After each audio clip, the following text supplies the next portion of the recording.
அன்பான சொந்தங்கள் அனைவருக்கும் வணக்கம். நிறைய பேர் என்ன கேட்டிங்க அப்படின்னு சொன்னால், அந்த அஸ்விஸ்மம் சம்மந்தமாக நிறைய விஷயங்களை கேட்குறீங்க கமெண்ட்டில். ரொம்பவே வரவேற்கத்தக்க ஒரு விஷயம். ஏன் அப்படின்னு சொன்னால், நமக்கு சில விஷயங்கள் தெரியாமல் இருக்கும். ஏதோ ஒரு விதத்தில் நாங்கள் அதை தெரிஞ்சுக்கொள்வது ஈஸியாக தான் இருக்கும். அதுக்காக தான் இப்போது நான் என்ன விஷயம் இதில் சொல்ல போகிறேன் அப்படின்னு சொன்னால், அந்த முதியோர் கொடுப்பனவு இடைநிறுத்தப்பட்டிருக்கா இல்லை முற்றா நிறுத்தப்பட்டிருக்கா அப்படின்னு சொல்லி நிறைய பேருக்கு டவுட் இருக்கும். அதே மாதிரி கமெண்ட்லேயும் ஒரு வீடியோவில் ஒருத்தவங்க கேட்டிருந்தீங்க. உங்களுக்கான ஒரு வீடியோவை தான் இந்த வீடியோ இருக்குது. என்ன விஷயம் அப்படின்னு சொன்னால், இப்போத்தைய காலகட்டத்தில் இன்றைய நாள் அப்படின்னு எடுத்துட்டோம்னு சொன்னால், முதியோர் கொடுப்பனவு வழங்கப்பட்டு தான் இருக்குது. அப்படி உங்களுக்கு அந்த விஷயம் தெரியலைன்னா ஒருக்கா நீங்கள் போய் தெரிஞ்சுக்கொள்ளுங்க. என்ன விஷயம்னா, நீங்கள் எங்கே முதியோர் கொடுப்பனவு வாங்குறீங்க, உங்களுக்கு எங்கே வச்சு தாராங்க அப்படின்றது நீங்கள் அங்கே தான் போய் கேட்கணும். அதாவது இப்போ எங்களை பொறுத்த வரைக்கும் எங்களுடைய சைடில் சில இடங்களில் போஸ்ட் ஆஃபீஸ், அதாவது அஞ்சல் அலுவலகத்தில் முதியோர் கொடுப்பனவு கொடுக்குறாங்க.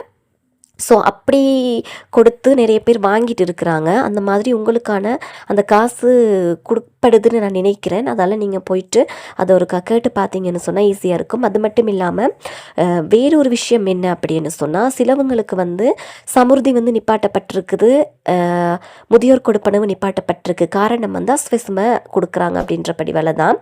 அதே நேரம் இது உறுதிப்படுத்தப்பட்ட தகவல் அப்படின்னு சொல்லி நான் சொல்ல முடியாது.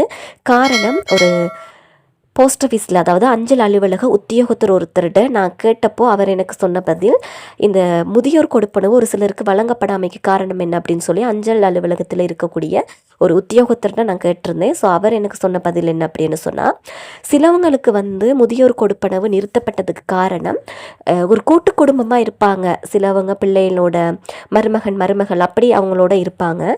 அப்படிப்பட்டவங்களுக்கு என்ன நடந்திருக்குன்னா, அஸ்வெஸ்ம கொடுப்பனவு இருக்கும் தானே. அப்படி இல்லை, கணவன் மனைவி 2 பேர் சேர்ந்து இருக்கிறீங்க அப்படின்னு சொன்னால், கணவனுக்கோ மனைவிக்கும் முதியோர் கொடுப்பனவு இருக்கும். அதில் யாரோ ஒருத்தருக்கு அஸ்வெஸ்மை இருக்கும். ஸோ இப்படி இருக்க பட்சத்தில் என்னென்னா, அஸ்வெஸ்மை யாராவது ஒருத்தவங்களுக்கு கிடைக்குது அப்படின்னு சொன்னால், அந்த முதியோர் கொடுப்பனவு நிறுத்தியிருக்குதான். அதை நிறுத்திட்டு தான் அந்த முதியோர் கொடுப்பனவையும் சேர்த்து உங்களுக்கு அஸ்வெஸ்ம கொடுப்பனவு வழங்கிட்டு இருக்கிறாங்க அப்படின்ற மாதிரி அந்த உத்தியோகத்தர் இன்றைக்கு சொல்லியிருந்தார். ஸோ இப்படி உங்களுக்கு யாருக்காவது இருக்கா அப்படின்றத நீங்கள் கவனத்தில் கொள்ளுங்கள்.